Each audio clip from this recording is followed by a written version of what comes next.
ચાલો, હેલો બધા એસ્પિરન્ટ્સ, આશા છે તમે સારું કરી રહ્યા છો. ચલો તો જીસીઆરટીમાં આપણે એક નવું ચેપ્ટર એડ કરી દઈએ.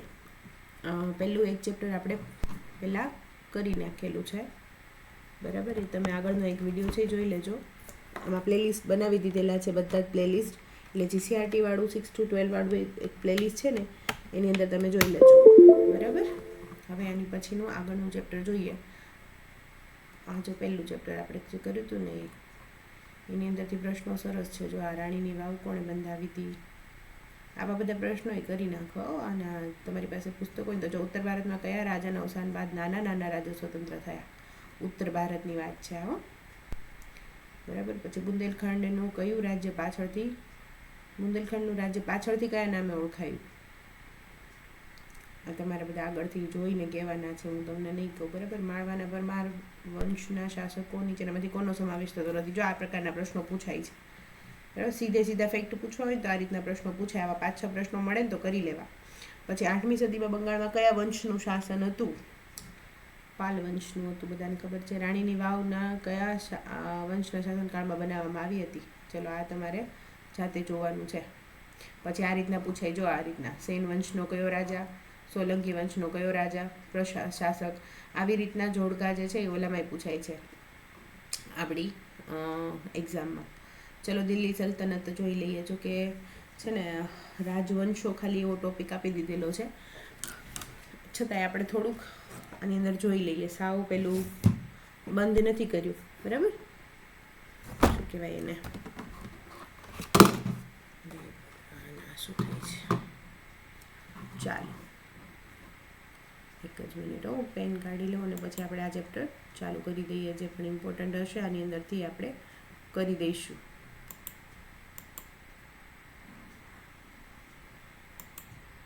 ઓકે,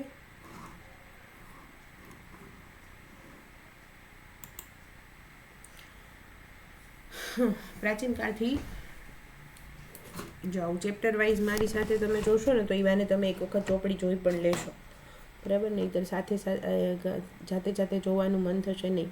તો શું કીધું છે કે ભારતીય પ્રાચીન કાળથી દિલ્હીનું મહત્ત્વ હંમેશાથી રહ્યું છે. કેન્દ્રમાં રહ્યું છે. 12મી સદીમાં તોમર અને ચૌહાણ રાજપૂતો વેપાર વાણિજ્યનું મહત્ત્વનું કેન્દ્ર હતું. જો જેટલું ઇમ્પોર્ટન્ટ હશે ને એટલું જ હું તમને એની અંદર આપણે સમજતા જઈશું. જે નથી ઇમ્પોર્ટન્ટ એ ખાલી વાંચી લઈશું. 13મી સદીની શરૂઆતમાં દિલ્હી સલ્તનતની સ્થાપના થઈ. 1206 થી 1526 દરમિયાન આ બધું કંઈ કામનું નથી. જો દિલ્હી સલ્તનત તરીકે કયો કાળ ઓળખાય છે, આ ખાલી આપણે જાણવા માટે. આ શાસકો મૂળભૂત રીતે તુર્ક અને અફઘાનના મૂળના હતા. જો આ પ્રશ્ન પૂછાય, આવી રીતના વિધાન આપી દીધેલું હોય, અહીંયા તુર્કની જગ્યાએ અરબ લખી નાખેલું હોય, બરાબર. એવી રીતના હોય તો શાસકો જે મૂળભૂત રીતે હતા એ ક્યાં હતા, તુર્ક અને અફઘાનના હતા. આ 350 વર્ષ દરમિયાન દિલ્હી સલ્તનતમાં કુલ 5 વંશો, જો 5 વંશો યાદ રાખવાના છે લાઇનમાં, બરાબર. ગુલામ વંશ, ખિલજી વંશ, તુગલક વંશ, સૈયદ વંશ અને લોધી વંશ, બરાબર. આ 4 યાદ રાખવાના છે. GBTSL એવી રીતે કરીને યાદ રાખી શકાય. અથવા તમને જે પણ રીતે એક છે ને પેલું કરી નખાય, પહેલાં શબ્દો લઈ એક શબ્દ બનાવીને એવી રીતે યાદ તમારે રાખી લેવાનું છે, બરાબર. દિલ્હી સલ્તનતની સાથે આપણે પાઠમાં વિજયનગર અને બહમની રાજ્ય, જો વિજયનગર અને બહમની છે ને એ મધ્યકાલીનમાં આવશે, અને વિજયનગર છે ને એ ઇમ્પોર્ટન્ટ છે, બરાબર. હવે દિલ્હી સલ્તનતના શાસકોમાં ગુલામ વંશની સ્થાપના તરાઈના બીજા યુદ્ધથી 1192, જો આ ઇમ્પોર્ટન્ટ વાક્ય છે, બરાબર. શિયાબુદ્દીન ઘોરી અને પૃથ્વીરાજ ચૌહાણની સામે નિર્ણાયક વિજય મેળવીને દિલ્હીમાં સલ્તનતનો સત્તાનો પાયો નાખ્યો. મુહમ્મદ ઘોરીના મૃત્યુ બાદ, કોણે, શિયાબુદ્દીન ઘોરીએ નાખ્યો. ઘોરીના મૃત્યુ બાદ તેનો ગુલામ કુતુબુદ્દીન ઐબક, જે ઇમ્પોર્ટન્ટ છે, કુતુબુદ્દીન ઐબક છે ને એણે ઘણું જે છે એ ચેન્જ કરેલા, બરાબર. કુતુબુદ્દીન ઐબક બધી રીતે ઇમ્પોર્ટન્ટ છે. તો દિલ્હી સલ્તનતનો પ્રથમ સુલતાની બન્યો હતો 1206માં, બરાબર. માત્ર 5 વર્ષમાં શાસનકાળમાં તેને સલ્તનતની સત્તા જાળવી રાખવાનો પ્રયત્ન કર્યો. 1210માં પોલો આ જોડ્યું, આ રીતના વાક્ય પૂછાય છે. આને કારણે એનું કુતુબુદ્દીન ઐબકનું મૃત્યુ છે ને પોલોમાંથી થયું હતું, બરાબર. કુતુબુદ્દીન ઐબકના અવસાન બાદ ગુલામ અને જમાયો ઇલ્તુત્મિશે ગાદીએ હરાવ્યો હતો. ગાદી આવ્યો ઇલ્તુત્મિશનો જમાઈ હતો એ. તેણે સલ્તનત સત્તાને સર્વોપરી બનાવવા માટે ચેહલગાન એટલે 4 ગાનની સ્થાપના કરી હતી. 40 તુર્કોના સ્થળાંતર કર્યું હતું ને એક પુત્રને અવસર બનાવવા યોગ્ય ઇલ્તુત્મિશે પોતાના ઉત્તરાધિકારી જાહેર કર્યો હતો. બસ આવામાં કશું કાંઈ છે નહીં ખાસ, બરાબર. રઝિયા સુલતાના જે છે ને સ્ત્રી શાસક હતા એના વિશે પૂછાય છે. ઇલ્તુત્મિશ અવસાનના થોડા સમય બાદ એની પુત્રી રઝિયા સુલતાના ઇલ્તુત્મિશની પુત્રી હતી, બરાબર. એ ખાસ યાદ રાખવાનું. સુલતાના ગાદી આવી, દિલ્હીની ગાદી આવનાર પ્રથમ મહિલા શાસક હતી. જો લખ્યું છે ને તો ઇમ્પોર્ટન્ટ થઈ ગયું. સમયના ઇતિહાસકાર મિન્હાજ એ સિરાજ પણ સ્વીકારે છે કે રઝિયા સુલતાના તેના બધા ભાઈઓમાં સૌથી વધુ કાબિલ અને સક્ષમ હતી. દરબારીઓ પણ તેમને શાસક તરીકે સ્વીકારવા રાજી નહોતા. અમીર અને સત્તા લાલસા, આ બધું કશું ઇમ્પોર્ટન્ટ નથી, બરાબર. જવા દો આને. ગાદીએ પકડને કેળવી રાખીને 22 વર્ષના શાસન બાદ પછી આવે છે ખલજી વંશ. તો આપણે આમાં ગુલામ વંશમાંથી કેટલું યાદ રાખવાનું છે? ગુલામ એટલે એ લોકો છે ને ગુલામ તરીકે આવ્યા હતા ગોરીની સાથે, મોહમ્મદ ગોરીની સાથે ગુલામ તરીકે આવ્યા હતા, એટલે જ એને ગુલામ વંશ કહી દીધું, બરાબર. તો એનો પહેલો શાસક, પછી એનો કુતુબુદ્દીન ઐબક અને રઝિયા સુલતાના, બરાબર. આ ઇમ્પોર્ટન્ટ વાત થઈ ગઈ. સુલતાના આટલું યાદ રાખવાનું આમાંથી, બરાબર. કુતુબુદ્દીન ઐબકનું મૃત્યુ કઈ રીતે થયું એ, અને રઝિયા સુલતાના પ્રથમ મહિલા શાસક હતા એ. તો આ રીતનો પ્રશ્ન પૂછાઈ શકે. બાકી ચહેલગાન, ગિયાસુદ્દીન બલબને હરાવ્યા હતા અને આ બધું કશું ઇમ્પોર્ટન્ટ નથી, તો આને આપણે જવા દઈએ. ચલો, ખલજી વંશની સ્થાપના થઈ, પછી ગુલામ, પછી આવ્યા ખલજી વંશ. જલાલુદ્દીન ખલજીથી ખલજી વંશની શરૂઆત થઈ. તો ક્યાંથી શરૂઆત થઈ ખાસ યાદ રાખી દેવાનું, બરાબર. પ્રથમ શાસક કોણ? જલાલુદ્દીન ખિલજી. ખલજી અને 6 વર્ષના શાસન બાદ દિલ્હીની ગાદી મહત્વાકાંક્ષી સુલતાન અલાઉદ્દીન આવ્યો, બરાબર. અલાઉદ્દીન ખિલજી જે બહુ આપણો વિલન છે મોટો ભારતનો, તેણે ભારત ઉપર, ગુજરાત, દક્ષિણ ભારત પર વિજય પ્રાપ્ત કર્યો અને સામ્રાજ્યનો વિસ્તાર કર્યો. દિલ્હીમાં સ્થાયી સેનાની શરૂઆત કરી. જો આ છે ને ખાસ યાદ રાખવાના, એના એડમિનિસ્ટ્રેટિવ ચેન્જીસ શું કર્યા? સ્થાયી સેનાની શરૂઆત કરી. પછી શું કર્યું? સ્થાયી સેના એટલે પહેલાં છે ને એવું હતું કે જે લોકો છે ને પોતાનું કામ કરતા, અને જ્યારે યુદ્ધની સ્થિતિ આવે ત્યારે એ લોકો યુદ્ધની અંદર લડતા, એટલે સ્થાયી સૈન્ય નહોતું. તો સ્થાયી સૈન્યની શરૂઆત કરવાવાળો દિલ્હી સલ્તનતમાં ખલજી વંશ હતો, અને એમાં અલાઉદ્દીન ખિલજી, બરાબર. સૈન્યના ઘોડા, સૈનિકોની વિશિષ્ટ ઓળખ માટે દાગ અને ચહેરા પદ્ધતિ આમાં મોસ્ટ ઇમ્પોર્ટન્ટ છે. જો આને એડમિનિસ્ટ્રેટિવ ચેન્જ કર્યા કહેવાય તો આને યાદ રાખવાના. એણે દાગ અને ચહેરા પદ્ધતિની શરૂઆત કોણે કરી હતી, અથવા તો દાગ અને ચહેરાની પદ્ધતિની શરૂઆત અલાઉદ્દીન ખિલજીએ કરી, તેવું વિધાન પૂછાઈ જાય તો એ વિધાન સાચું પડે, બરાબર. આ ઉપરાંત ભાવ નિયમન, બજાર નિયંત્રણ, આ મોસ્ટ ટાઈમપી છે, યાદ જ રાખી લેવાનું. જો વહીવટી સુધારા છે, બરાબર. અલાઉદ્દીન ખિલજીના અવસાન બાદ રાજ્યમાં અંધાધૂંધીનું વાતાવરણ રહ્યું. જો અલાઉદ્દીન ખિલજી જે છે ને એ હતો એક વિલન ટાઈપ, બરાબર. ખૂબ જ ક્રૂર ટાઈપનો કહેવાય ને એવો હતો રાજા, પણ તે છતાંય તે એણે વહીવટી સુધારા ઘણા બધા કર્યા હતા કે જે પછીના વંશોમાં પણ ચાલુ રહ્યા. અંત આણીને ગાદીએથી તુગલક શાસનની શરૂઆત થઈ. તો અલાઉદ્દીન ખિલજી જે છે એ છેલ્લો શાસક થઈ ગયો, બરાબર. જલાઉદ્દીન ખિલજી અને અલાઉદ્દીન ખિલજી બે જ થયા, અને એનો કાકા હતા. જલાલુદ્દીન ખિલજી છે ને એનો ભત્રીજો હતો, જે અલાઉદ્દીન ખિલજી છે ને, બરાબર. ગ્યાસુદ્દીન તગલકે શરૂઆત કરી. તો કોણ હતો એનો સ્થાપક? તો ગ્યાસુદ્દીન તુગલક વંશની સ્થાપના છે ને. આનો સમયકાળ યાદ રાખવાની કશું જરૂરિયાત છે નહીં, બરાબર. સ્પેસિફિકલી એવો સમય પૂછાતો નથી. તુગલક વંશ દરમિયાન મોહમ્મદ બિન તુગલક એક પ્રતિભાવંત સુલતાન થયો, યાદ રાખવાનું, બરાબર. કેના સમયમાં યોજના અમલમાં મૂકી જે દિલ્હીથી દૌલતાબાદ રાજધાનીનું સ્થળાંતર કર્યું. જો આ પ્રશ્ન પૂછાઈ શકે, જ્યારે પણ કોઈ પણ રાજધાનીનું સ્થળાંતર કોઈએ કર્યું હોય ને તો એ વિધાન વાક્યમાં આવે છે, બરાબર. તો કોણે કર્યું હતું? તુગલકે. મોહમ્મદ બિન તુગલકે દિલ્હીથી દૌલતાબાદ કર્યું હતું. પ્રતિક મુદ્રા પ્રયોગ વગેરે જેવી યોજનાનો સમાવેશ થાય છે. પ્રતિક મુદ્રા પ્રયોગ આ એક પ્રકારનું આઈડેન્ટિટી કાર્ડ જેવું એણે શરૂ કર્યું હતું, કે છે ને જેને ઓળખ માટે કંઈક સ્પેસિફિક આપવામાં આવતું હતું. એટલે આ એક પ્રકારનો વહીવટી સુધારો થઈ ગયો. તો આ પ્રકારનો પ્રશ્ન પૂછાય. મોટાભાગની યોજનાઓમાં વ્યવહારિકતાનો અભાવ તેમજ તબક્કાવાર અને આયોજનબદ્ધ અમલીકરણના અભાવને કારણે નિષ્ફળ ગઈ. એણે ઘણા બધા પ્રયત્નો કર્યા મોહમ્મદ બિન તુગલકે, પણ એ છે ને એની અમલીકરણનો અભાવ જેમ અત્યારે પણ જોવા મળે છે, બરાબર. તો એનું પોલિસી પેરાલિસિસ જેવું થઈ જતું હતું એના લીધે. અને તરંગી યોજનાઓ એટલે એ નવું બનાવવાનું, એ છે ને મોહમ્મદ બિન તુગલક વિશે એવું કહેવાય કે એના સમયનો નહીં, એના સમયથી આગળનો રાજા હતો, આગળના સમયનો રાજા હતો એમ. એટલે એણે જે સુધારાઓ કર્યા ને એ બધા ઘણા સરસ કર્યા હતા, પણ છે ને એ સમય એ લાગુ પાડવા માટે યોગ્ય નહોતો, એટલે એ લાગુ ન પડી વ્યવસ્થિત રીતે. પછી શું છે કે મોહમ્મદ તુગલકના સમયમાં આફ્રિકન મુસાફર ઇબ્ન બતુતા, જો ઇમ્પોર્ટન્ટ છે આ, ભારતની મુલાકાતે આવેલ મુહમ્મદ બિન તુગલકના તેનો પિતરાઈ ભાઈ ફિરોજ શાહ તુગલક આવ્યો. અને ફિરોજ શાહ તુગલક રંગીલો રાજા કહેવાય. બરાબર, એ આગળ આવશે, આમાં નથી. બરાબર, ફિરોજ શાહ તુગલકના અવસાન બાદ તૈમૂર લંગે દિલ્હીને પર આક્રમણ કરી સત્તાના વાયક મચી ગયા અને તુગલક સત્તા મર્યાદિત બની. પછી સૈયદ વંશની સ્થાપના થઈ. સૈયદ તુગલક વંશના શાસન અંત બાદ ખિઝર ખાએ સૈયદ વંશની સ્થાપના કરીને સૈયદ વંશ બાદ બહલોલ લોદી વંશની સ્થાપના કરી. બહલોલ લોદી સલ્તનતનો પ્રથમ અફઘાન શાસક હતો. જો અફઘાન હતો, બાકીના બધા ક્યાં હતા? તુર્ક હતા. આ જે હતો ને એ અફઘાન હતો. તો લોદી વંશનો બાદ ઇબ્રાહિમ લોદી હતો અને 1526માં બાબર સામે પાણીપતનું યુદ્ધ. જો 1526ની અંદર થયેલું પાણીપતનું પ્રથમ યુદ્ધ જ પણ ઇમ્પોર્ટન્ટ છે. કોની સાથે થયું હતું? ઈસવીસન 1526માં. આ સાલ યાદ રાખજો. બરાબર, બાબર સામે પાણીપતનું પ્રથમ યુદ્ધ થયું, જેમાં પ્રથમ યુદ્ધમાં તેનો પરાજય થયો અને સલ્તનત યુગનો અંત આવી ગયો. બરાબર, કોનો? સૈયદ વંશથી સલ્તનતનો યુગનો અંત આવી ગયો અને મુઘલ શાસનની શરૂઆત થઈ. એટલે જે શાસન છે ને બે ભાગમાં વહેંચાયેલું હતું. મુસ્લિમ શાસન પણ જેને કહી શકાય, પણ આપણે છે ને મુસ્લિમ શાસન શબ્દ નહીં વાપરીએ, કારણ કે એ કોઈ આઈડેન્ટિટીને રિવીલ કરે છે એવું નહીં. અને હવેના ઇતિહાસકારો છે ને એ રીતે કોઈ પણ કાળને ઓળખવાની મનાઈ દેખાડે છે. બરાબર, તો બે રીતે ઓળખવાનું. પેલું છે એ મુગલ સલ્તનત. તો સલ્તનત કાળમાં જે 5 થઈ ગયા વંશ, એ 5 યાદ રાખવાના. અને પછી આવે મુગલ શાસન. મુગલ શાસનની શરૂઆત ક્યારથી થશે? બાબરથી થશે. બરાબર, બાબર સામે પાણીપતના યુદ્ધમાં છેલ્લો સૈયદ હતો ને, લોદી વંશનો છેલ્લો જે શાસક હતો ને, એ હારી ગયો, અને ઇબ્રાહિમ લોદી. અને તો બાબરનું યુદ્ધ પણ ઇમ્પોર્ટન્ટ થઈ ગયું. જો બાબરનું પ્રથમ યુદ્ધ એટલે પાણીપતનું પ્રથમ યુદ્ધ. બાબરે પણ ઘણા બધા યુદ્ધ કરેલા છે, એ યુદ્ધ ઇમ્પોર્ટન્ટ છે. બાબરના યુદ્ધમાં આવશે ખાનવાનું યુદ્ધ, પાણીપતનું યુદ્ધ, પછી હજી એક આવશે પાણીપતનું પ્રથમ યુદ્ધ 1526. અને કોની વચ્ચે? તો કે બાબર અને ઇબ્રાહિમ લોદી વચ્ચે 1526ની અંદર થયું. અને કોણ જીત્યું? બાબર જીત્યું અને મુઘલ શાસનની શરૂઆત થઈ.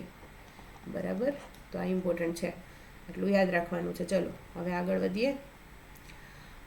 રાજ્ય વ્યવસ્થા. હાલો, હવે છે ને જેટલી પણ રાજ્ય વ્યવસ્થામાં ઇમ્પોર્ટન્ટ ચેન્જીસ થયા ને એ આવી ગયા. તો બરાબર, આટલા જેટલા આમાં લખ્યા છે ને એટલા તો ખાસ કરી જ લેવા.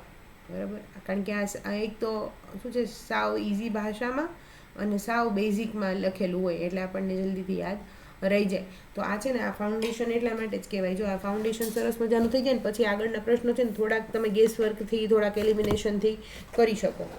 બરાબર, તો ઈસવીસન 13મી સદીમાં સ્થપાયેલ દિલ્હી સલ્તનતમાં ભારતના રાજ્ય શાસનના વ્યવસ્થાની દ્રષ્ટિએ વિશિષ્ટ હતું. દિલ્હી સલ્તનત શાસનના કેન્દ્રમાં પ્રથમ સુલતાનની સત્તા જે હતી એ સર્વોપરી ગણાતી હતી. દરેક જગ્યાએ એવું જોઈએ, રાજાની સત્તા જે હોય સર્વોપરી ગણાય. આમાં સુલતાન છે તો સુલતાનની. બરાબર, કારોબારીનો સર્વોચ્ચ વડો, સર્વોચ્ચ ન્યાયાધીશ, કારોબારીનો સર્વોચ્ચ વડો, પછી ન્યાય આપવામાં સર્વોચ્ચ હોય, અને એને મદદ કરવા માટે એક મંત્રીમંડળ રહેતું હતું. મંત્રીમંડળના મંત્રીઓ અધિકારીઓની નિમણૂક સુલતાન પોતે કરતો હતો. બરાબર, અને સલ્તનત શાસન વ્યવસ્થા કેન્દ્રીય એટલે સેન્ટર છે ને એ વધારે મજબૂત હોય, પ્રાંતિક અને સ્થાનિક એમ 3 સ્તરે. અત્યારે આપણે કેમ છે કે કેન્દ્ર સ્તરે, રાજ્ય સ્તરે અને જિલ્લાના સ્તરે, સ્થાનિક સ્તરે, એવી રીતે જે સત્તા હોય એવી રીતે અહીંયા પણ સત્તાઓ 3 સ્તરે વહેંચાયેલી હતી. સુલતાન પછી મંત્રીમંડળ મુખ્ય હતું. કેન્દ્રીય શાસનમાં સૌથી મુખ્ય કોણ હોય? સુલતાન. સુલતાન પછી કોણ હોય?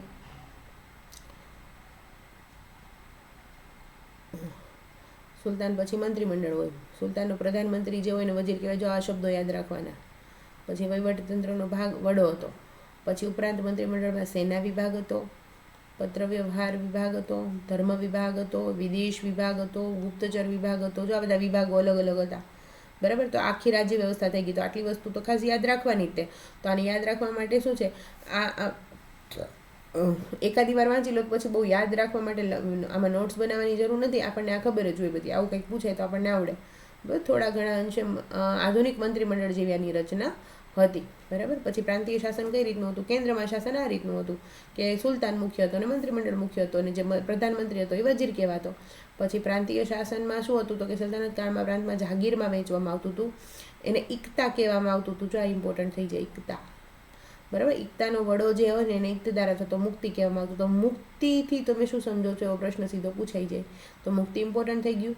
તો તમારે આની નોટ્સ બનાવો તો એકતા મુક્તિ આ શબ્દ આવી જવા જોઈએ, બરાબર. પ્રાંતની કારોબારીનો અને ન્યાયતંત્રનો વડા હતો કોણ? મુક્તિ.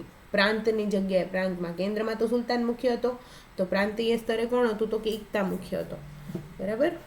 એનું કાર્ય છે એ જમીન મહેસૂલ એકત્ર કરવાનું હતું. સુલતાન જરૂર પડે તો લશ્કરી મદદ કરવાનું હતું. જો કે અલાઉદ્દીન ખિલજી મોહમ્મદ બિન તુગલકના કેન્દ્રીય સેનાને મહત્વ આપીને ઇક્તેદાર પર નિયંત્રણ સ્થાપવામાં આવેલ.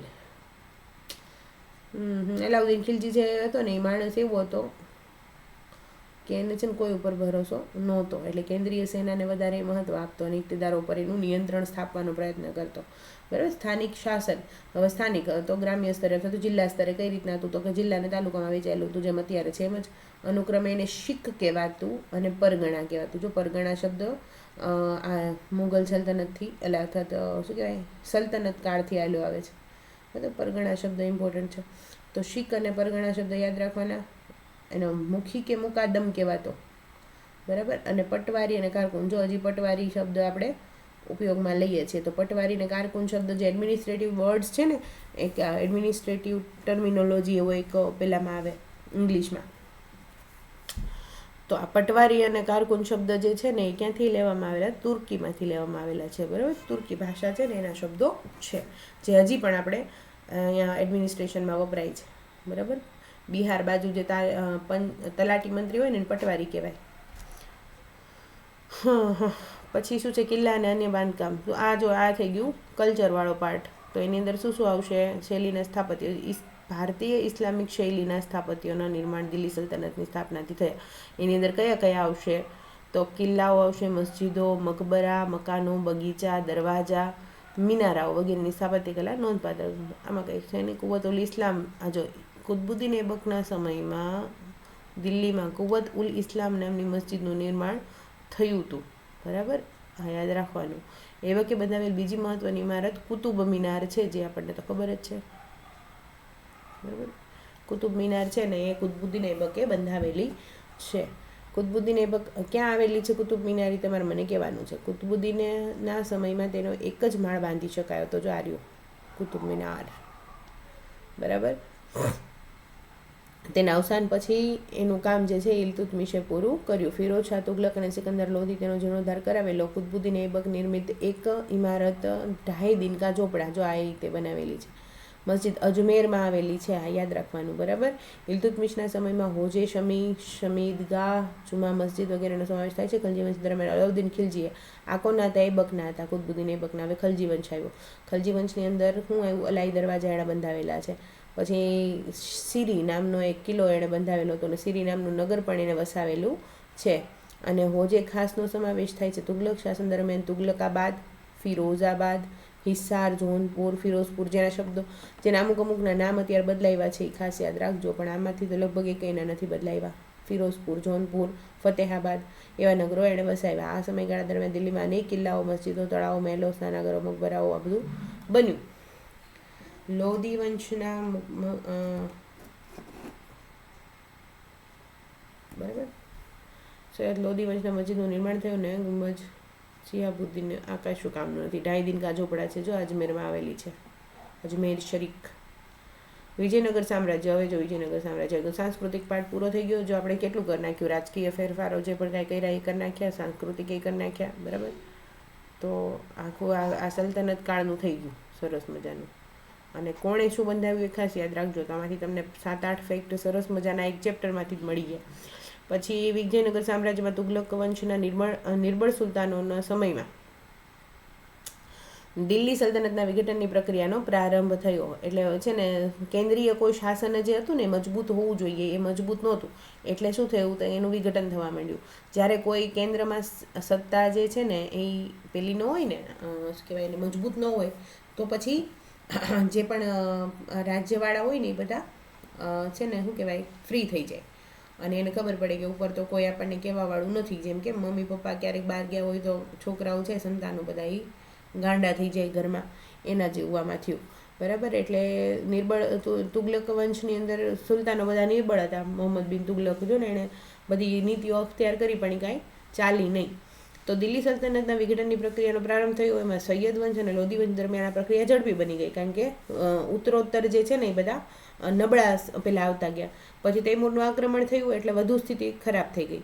એટલે આ કારણે દક્ષિણ ભારતમાં અનેક પ્રદેશો સ્વતંત્ર થયા, જેમાં વિજયનગર, બહમની, માળવા, મેવાડ. જો આપણે જોયું હતું કે આ બીજી વખત ભારતનું જે છે એ ભારતની આખી ઇતિહાસ તમે જોશો ને તો એક સમયની અંદર ભારત આખું અખંડ થઈ જાય, પછી પાછું સત્તા નબળી પડે એટલે એના વિઘટન થવા માંડે, પછી પાછી એક સત્તા નબળી સબળ આવે અને એ કેન્દ્રની અંદર મજબૂત પકડ જમાવે ને પછી પાછું એનું ડિક્લાઇન થાય, એટલે પછી પાછું આ રીતની ક્રોનોલોજી વારે વારે તમને જોવા મળશે ભારતના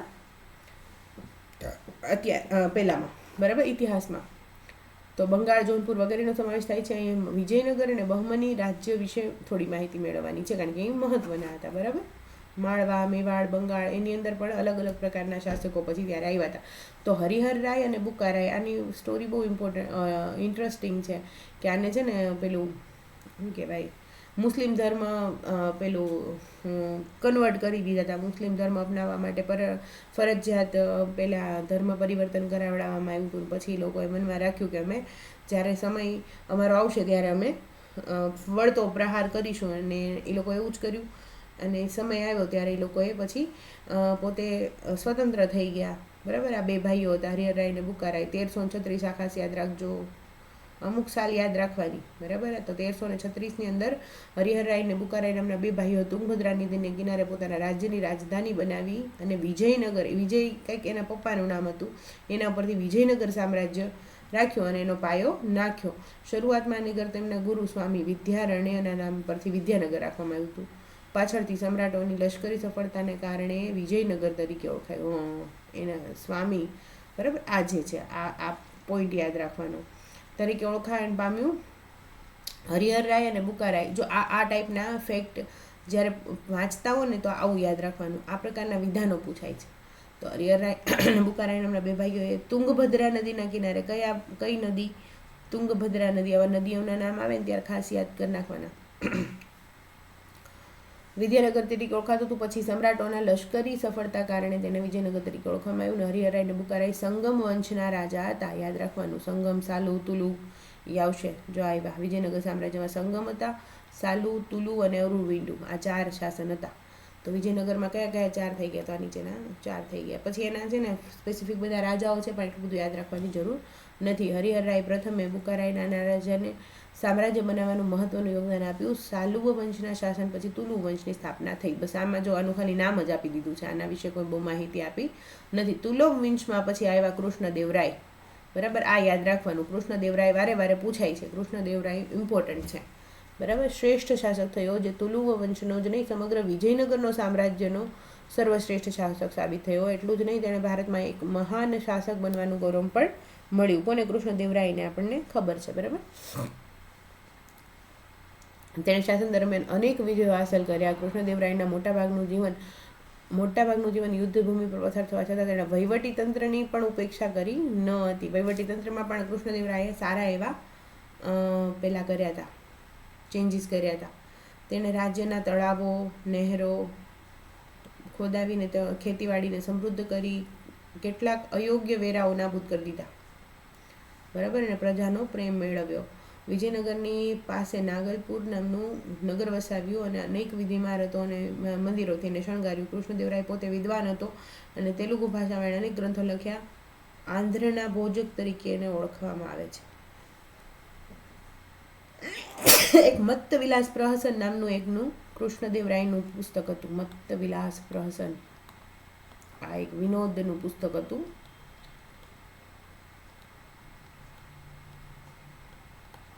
યાદ રાખજો. એ પોતે એક વિદ્વાન પણ હતો અને લેખક પણ હતો. કૃષ્ણદેવરાયનું પછી અવસાન થઈ ગયું અને પછી વિજયનગરના આંતરિક સંઘર્ષ અને કાવતરા શરૂ થયા. 23 જાન્યુઆરી 1565ના રોજ તાલીકોટાના યુદ્ધમાં મુસ્લિમ રાજ્યોના બનેલા સંઘની સામે વિજયનગરનો પરાજય થયો, બરાબર. યુદ્ધ બાદ પણ વિજયનગર સામ્રાજ્ય એક સુધી ટકી રહ્યું, પણ પહેલાં જેટલી એની ભવ્યતા પ્રાપ્ત કરી શક્યું નહીં. એટલે કૃષ્ણદેવરાયની સમયની અંદર જે વિજયનગરની જે પેલી હતી ગરિમા, એ સર્વોચ્ચ હતી. પછી બહમની રાજ્ય આવ્યું. બહમની રાજ્ય આવ્યું 1347 થી 1518. તો તુગલક વંશના સમયમાં જે દખ્ખણના ઝફર ખાને બહમની રાજ્યની સ્થાપના કરી હતી. એટલે તુગલક વંશ જ્યારે ચાલુ હતો, બરાબર, એ સમયે તે દખ્ખણનો જે પ્રદેશ હતો એમાં ઝફર ખાને આ બહમની રાજ્યની, એટલે કે આ વિજયનગરની સાથે સાથે પેરેલલ એક રાજ્ય હતું જેનું નામ હતું બહમની રાજ્ય, બરાબર, એની સ્થાપના કરી હતી.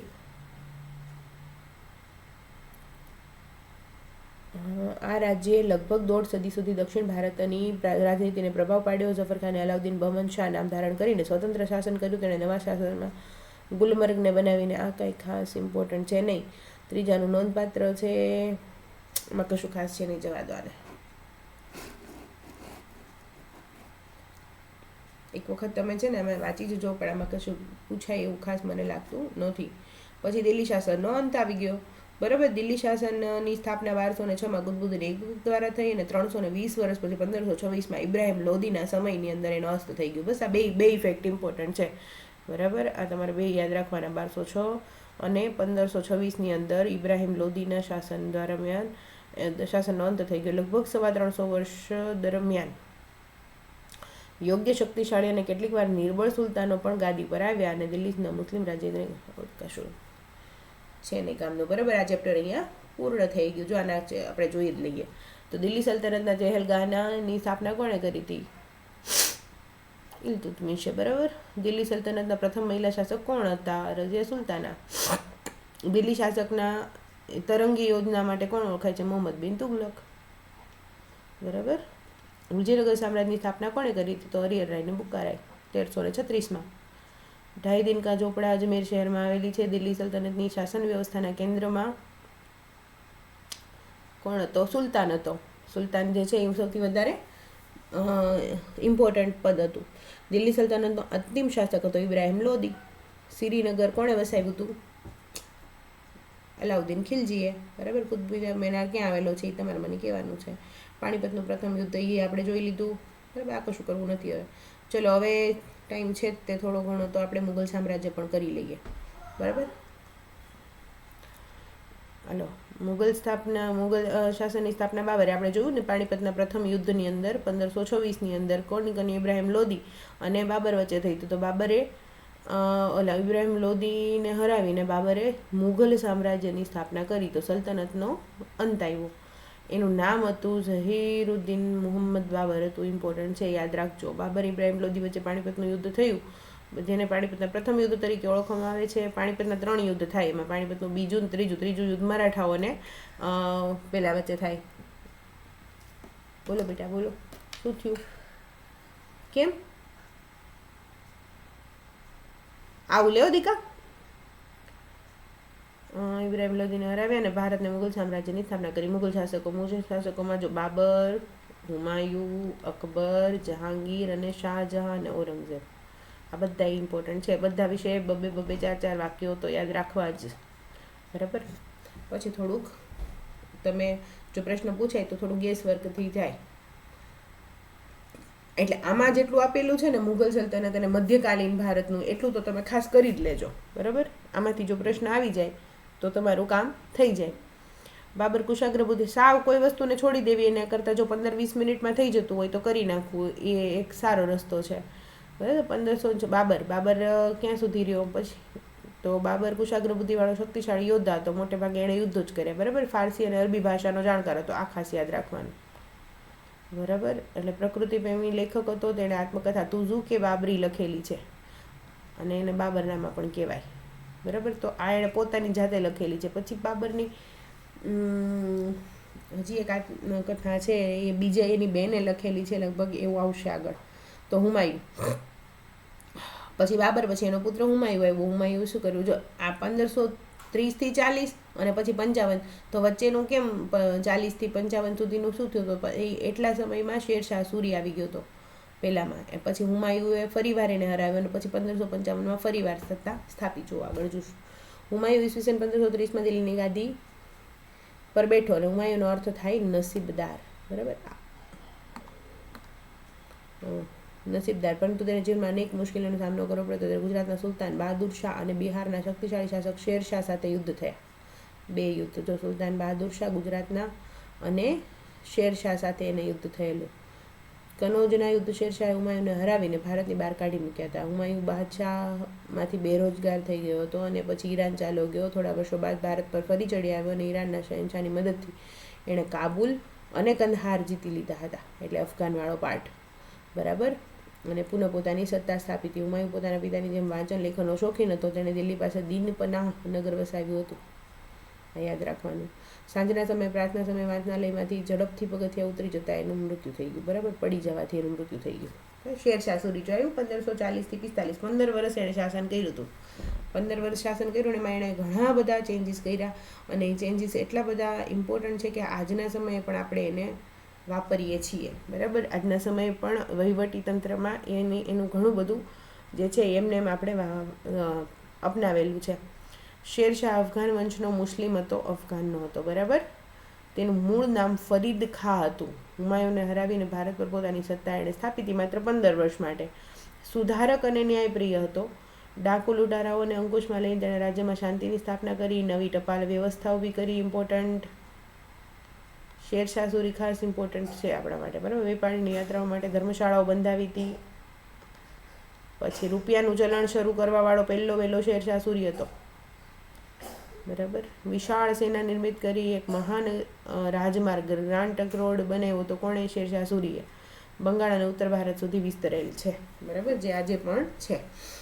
ગ્રાન્ડ ટ્રંક રોડનું નિર્માણ શેરશાહ સૂરી કરાવ્યું હતું ને પછી બ્રિટિશના સમયમાં એનું પેલું થયું હતું, રિનોવેશન. શેરશાહ સૂરી 1545માં તોપનું નિરીક્ષણ કરતા હતા ત્યારે અકસ્માત થવાથી મૃત્યુ પામ્યા અને તેમના મૃત્યુ પછી એના જેવો કોઈ શક્તિશાળી શાસક ગાદી પર આવ્યો નહીં. પરિણામે 1555માં હુમાયુએ ફરીવાર દિલ્હી પર આગળ, બરાબર. તો આટલા 15 વર્ષ માટે શેરશાહ સૂરી આવ્યો હતો. આમાં છે ને બહુ ખાસ લખ્યું નથી પણ આના ઘણા બધા સુધારાઓ છે, બરાબર. પણ આપણે આગળ જ્યારે ભણશું ત્યારે ભણશું.